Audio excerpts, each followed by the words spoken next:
बिन्नी, ये लो, ये मसाले और सब्जियां ले जाकर रसोई में रख दो। और ये चाउमीन, इसका क्या करना है? बाहर जानवरों को डाल दो, कम से कम उनके मुंह तो लगे। ये कहकर मायूस सोमेश हाथ मुंह धोने के लिए चला गया। फिर थोड़ी देर बाद, बिन्नी, लगता है अब कुछ और काम देखना पड़ेगा। ये चाउमीन का ठेला तो चल नहीं रहा, लगता है मेरे हाथों में वो स्वाद ही नहीं रहा। अजी ऐसा कुछ भी नहीं है, तुम्हारे हाथों की बनी चाउमीन का तो आज भी कोई तोड़ नहीं। असल मुसीबत तो वो बड़ी बड़ी दुकानें हैं जो तुम्हारे सारे ग्राहक छीन ले गयी। बात तो तुम्हारी सही है बिन्नी, देखते ही देखते कितने सारे होटल खुल गए इस इलाके में और मैं वहीं का वहीं रह गया। हमेशा डरता रहा कि अगर चाउमीन का दाम बढ़ाया तो कहीं ग्राहक न छूट जाए। और उन्हें देखो, आते ही आपसे 4 गुनी कीमत पर चाउमीन बेचने लगे। और फिर भी सब लोग वहीं जाते हैं, शायद वहाँ खाने के लिए और भी चीजें हैं इसीलिए। ना जी ना, असल बात तो ये है कि वहाँ आराम से बैठकर मोबाइल पर शोशा करने को जो मिल जाता है लोगों को। तो इस चीज का भी तो अपने पास कोई तोड़ नहीं, कहाँ से मुकाबला कर पाऊंगा मैं उन बड़े लोगों का। किसी समझदार आदमी ने कहा है, अगर दुश्मन से मुकाबला नहीं कर सकते तो उसे दोस्त बनाने में ही समझदारी है। क्या मतलब? मतलब ये मेरे भोलूचंद कि उन बड़े बड़े होटलों में भी तो कोई ना कोई चाउमीन बनाता ही होगा, तो वो कोई इंसान तुम क्यों नहीं हो सकते? ना हर रोज ठेला लगाने की आफत और न लागत जुटाने का झंझट। बस हर रोज जाओ, झटपट चाउमीन बनाओ और महीने के पैसे हाथ में। मेरा दिल कहता है जी, अगर कोशिश करोगे तो बात जरूर बनेगी। अपनी पत्नी बिन्नी के इस भरोसे पर भरोसा करके सोमेश ने एक बार कोशिश करने की ठानी। उसने कई जगह जाकर काम मांगा लेकिन कहीं बात नहीं बनी, तो सोमेश बड़े भारी मन के साथ अपने घर वापस जाने लगा। लेकिन तभी अचानक उसे एक जानी पहचानी आवाज सुनाई दी। अरे सोमेश, ये तू ही है ना? कौन? ओए मैं दीपक, इतनी जल्दी भूल गया मुझे? हाँ, अरे दीपक मेरे यार, तुझे कैसे भूल सकता हूँ। हाँ, पहचानने में थोड़ा वक्त लग गया और लगता भी क्यों ना। जरा खुद को देख, बिल्कुल बदल गया यार तू तो। लेकिन तू नहीं बदला। गांव से तू और मैं साथ निकले थे, देख मैं कहां से कहां पहुंच गया और तू कहां रह गया यार। जहां तक मुझे याद है तूने तो अपना काम शुरू किया था ना। दीपक और सोमेश एक ही गांव से थे और दोनों काम की तलाश में एक साथ शहर आए थे। लेकिन बीते वक्त ने दोनों दोस्तों के बीच काफी बड़ा अंतर पैदा कर दिया था। दीपक को देखकर ही उसकी अच्छी हैसियत का पता चल रहा था, जबकि सोमेश के चेहरे से ही उसकी गरीबी झलक रही थी। दोनों दोस्त काफी समय बाद मिले थे तो उनके बीच काफी देर बातें हुई और फिर देख भाई सोमेश, बिन्नी भाभी ने राय तो तुझे बिल्कुल ठीक दी है, पर तू सच बता, तुझे अगर मौका मिले तो तू कर तो पाएगा ना? हाँ भाई, मैं जान लगा दूंगा। और तूने तो मेरे हाथ की बनी चाउमीन खाई भी है पहले। चल फिर ठीक है, दिया तुझे मौका। वो जो सामने बड़ा सा होटल देख रहा है ना, the royal star, head chef हूँ मैं वहाँ का। है? क्या बात कर रहा है तू? इतने बड़े होटल में, वो भी हेड शेफ? पर ये कमाल हुआ कैसे मेरे भाई? इस होटल के मालिक की इकलौती बेटी तेरी भाभी है, तो बस आगे तू समझदार है। ओह, फिर तो तेरी वहाँ बहुत चलती होगी ना। अब सच सच बता मेरे भाई, मेरा काम तो हो जाएगा ना? कमाल करता है यार। तुझे हेड शेफ का मतलब समझ में नहीं आता क्या? जा कल से तू मेरा असिस्टेंट शेफ। और रही बात तनख्वाह की, तो महीने के 30,000। बोल, इतने में तो चल जाएगा ना तेरा काम? अरे मेरी माई, 30,000 में तो बहुत कुछ हो जाएगा। शुक्रिया मेरे दोस्त। यूँ तो दीपक और सोमेश की मुलाकात बस एक इत्तेफाक ही थी, लेकिन ये इत्तेफाक सोमेश की किस्मत बदल चुका था। दीपक का असिस्टेंट शेफ बनकर सोमेश की माली हालत तो सुधरी ही, साथ ही अब उसकी बनाई हुई चाउमीन लोगों की पहली पसंद बनने लगी। और फिर क्या सारे ऑर्डर्स में सिर्फ चाउमीन? ऐसे कैसे चलेगा? इतने बड़े होटल में हम क्या सिर्फ चाउमीन बेचने के लिए बैठे? जाओ कस्टमर से जाकर बोलो चाउमीन आउट ऑफ स्टॉक है, वो कुछ और ऑर्डर करें। बट सर, जितना कहा जाए उतना करो। भूल गए तुम्हें ऐसी बात की सैलरी मिलती है? जी सर। भले ही सोमेश को इतना बड़ा मौका देने वाला दीपक ही था, लेकिन सच ये था कि एक अच्छा दोस्त होने के बावजूद दीपक को सोमेश की वाहवाही बर्दाश्त नहीं हो रही थी।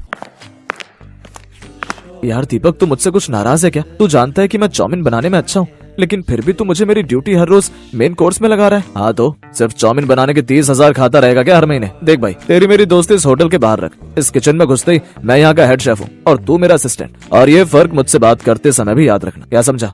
जी सर। सोमेश समझ गया था कि दीपक बदल गया है, लेकिन उसने दीपक से आगे कोई बहस नहीं की और चुपचाप दीपक की बताई हुई ड्यूटी हर रोज पूरी ईमानदारी से निभाने लगा। लेकिन दीपक की इस हरकत का खामियाजा भुगतना पड़ा होटल को।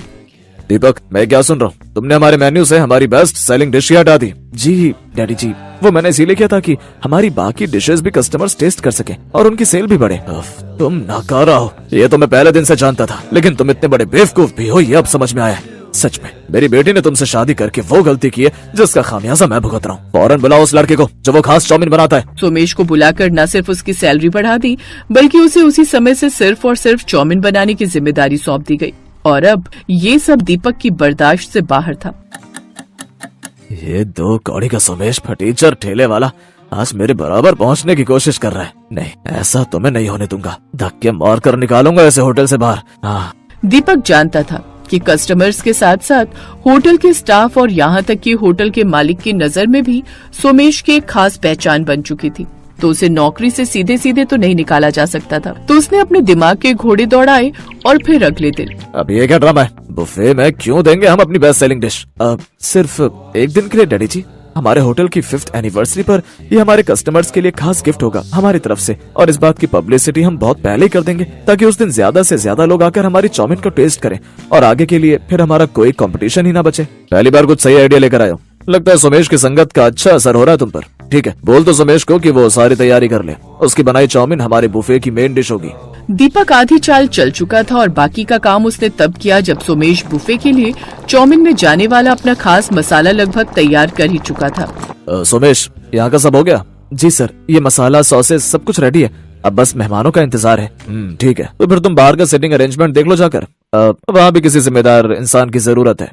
और फिर सोमेश के वहाँ से जाते ही, ठेले वाले, इस होटल में ये तेरी आखिरी चाउमीन होगी। ये है ना तेरे खास मसाले जिसके दम पर तू इतना इतराता फिरता है। अब यही मसाले तुझे यहाँ से बाहर निकलवाएंगे। इसके बाद दीपक ने अपने हाथों से सोमेश के बनाए मसाले में ढेर सारा नमक और मिर्च पाउडर मिला दिया और फिर बुफे लगने के बाद, ओह माय गॉड, ये है आपकी बेस्ट सेलिंग डिश। ये तो सॉरी मैडम, लगता है हमारे शेफ से बहुत बड़ी गलती हो गई। इसमें मिर्च और नमक बहुत ज्यादा है ना। ओफो। Hey Somesh, come here now. जी सर, ये क्या बनाया तुमने? हमारे कस्टमर का मुंह ही जल गया। तुम्हारी ये बकवास चाउमीन खाकर तुम आज के दिन ऐसी गलती कैसे कर सकते हो? बाय द वे, कर भी सकते हो। इससे पहले कभी किसी ढंग की किचन में काम किया होता तब तो कुछ सीख पाते। रोड किनारे ठेला लगाते थे ना चाउमीन का, 10 रुपए में पेट भर चाउमीन। हाँ, तुम कभी इस होटल में काम करने के लायक ही नहीं थे। किसी अच्छे शेफ की रेसिपी चुराकर कुछ दिन तो नाम कमा लिया तुमने, बट अब तुम्हारी असलियत आई गई सबके सामने। हे गार्ड्स, धक्का मारकर निकालो इसे बाहर। आज का पूरा इवेंट ही खराब कर दिया इसने। रुकिए, ये आप क्या कर रहे हैं? पहले मेरी पूरी बात तो सुन लीजिए।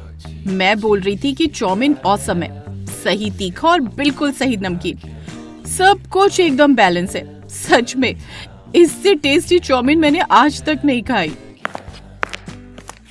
क्या वो बरखुदार चौंक गए ना? तुम्हें क्या लगा मेरे दामाद बन गए तो यहाँ जो चाहे करोगे? किचन में तुमसे छिपा कर एक सीसीटीवी कैमरा मैंने इंस्टॉल करवाया, और फिर आगे क्या हुआ होगा इतना तो तुम समझ ही गए होंगे। डैडी जी, सॉरी डैडी जी, मुझसे बहुत बड़ी गलती हो गई। मैं आगे से तुम और कुछ गलत नहीं कर पाओगे, क्योंकि वो सब करने के लिए तुम यहाँ रहोगे ही नहीं। मैं अभी के अभी तुम्हें फायर करता हूँ। और रही बात सोमेश तुम्हारी, तो तुम आज से इस होटल के नए हेड शेफ होगे। आज से तुम्हारी सिग्नेचर डिश इस होटल की पहचान होगी, ठेले की चाउमीन। यस, जहाँ से इस खास डिश की शुरुआत हुई, अब से इसका नाम भी वही होगा। सोमेश को उसकी मेहनत का और दीपक को उसकी करनी का फल मिल चुका था। सोमेश के ठेले की चाउमीन के चर्चे अब दूर दूर तक थे और उसका रुतबा हर बीतते दिन के साथ बढ़ रहा था।